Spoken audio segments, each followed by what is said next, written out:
course it was. Next, we have Spencer Wallen reading her poem called How To Using Your Weapon. Hey.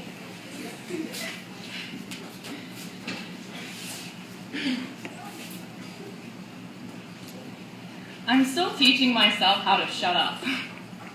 Silence always seems like it needs a resident. I'm someone who uses words like they are sugar packets in the middle of a cafe table, and my father said, no, you cannot have one, but I took them anyway because honestly it's sugar and sometimes I'm still 5 years old.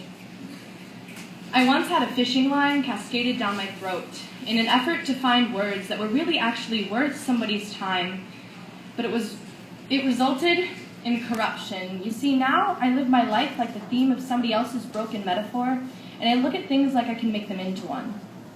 I was taught to be a bulimic to my words, to binge them until I was forced to empty myself. See, they told me they found an extrovert in me when they shone a light down my throat. They said, extroversion is a quality found in those who like to speak, and maybe it's true.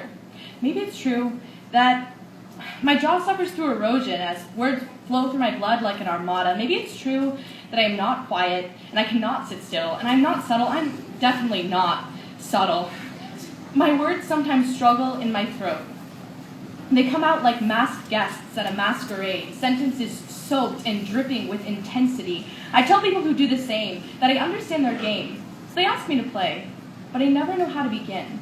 So they look at me like I disregarded all of their words, and the problem, you see, is that no one ever gives me enough time to explain that even though a smile plays on my face like a child that won't come inside, and my laugh is as prominent as my aversion to sitting still, I still think a lot.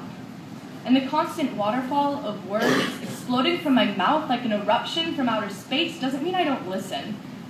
My ears are as open as my soul, and I allow strings of letters and phrases to caress my boundaries and trace my ideas so I can create new ones, so I can talk about them. And even though I talk about my thoughts with too much passion, I know how to hear.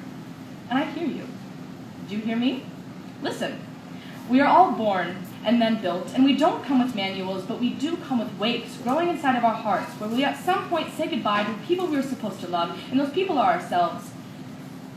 I had felt my entire life like I was not supposed to do that to myself, to love myself, that I should always look for improvement, I should look for the mistakes. But what if my mistakes are a perception and I don't want to improve them? See, as a female in the education system, people seem to look over me, and at a young age I noticed that was true, so I started talking a little louder, and a little louder, and a little louder, until I plugged myself into an amplifier and demanded that you let my words take refuge inside of your ears. Most of the time it's the boys that will stare, yes, you, with the remark that has been placed in the crinkle of their eye.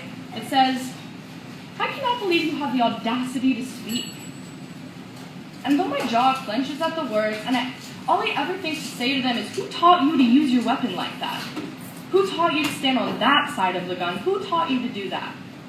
I know exactly who taught you. See, the same people taught me math by adding up all the things that I loved and subtracting them one by one, taught me English by ripping out my tongue with the words shut up, taught me history by telling me that who I am is what I did.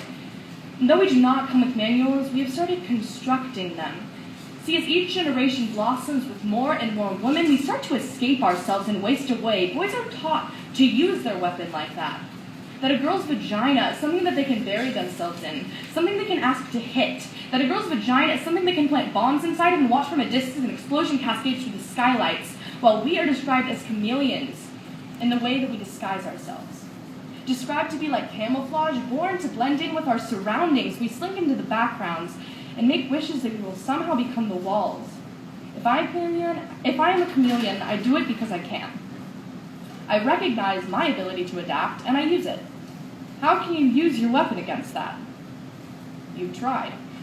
I know you've tried when I look at my body and notice my knees are purple and yellow, and the ivory in my mouth has become crushed and jagged because you've pushed me down so many times, and I've been too scared to ask for ice, or for Band-Aids, or even a single kiss. So I think a little too much, and I talk a little too much, and I act a little too much without regarding my thinking a little too much. I'm a girl, and I've forgotten how to be quiet.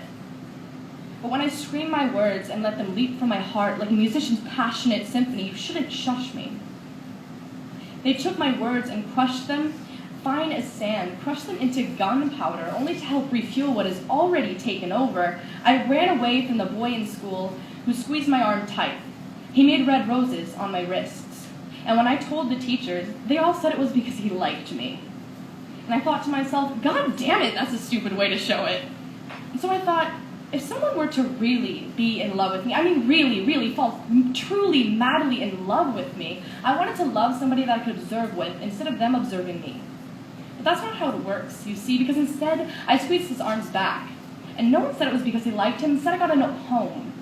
Violence is expected from the ones who are taught it by older generations, but not from the ones who see it, hate it, experience it, and have the audacity to use it back.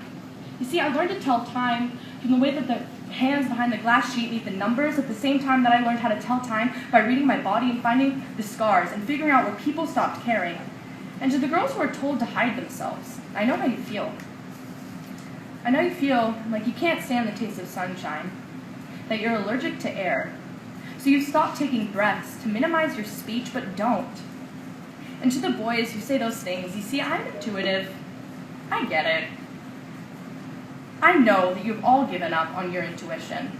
You have given it up and sacrificed it to people you have never met and ideas you have never known. So instead of seeing me like an individual, you take the eye somebody else has planted inside of your head and you generalize me. And boy, that is the worst and most dangerous way to use your weapon. Thank you.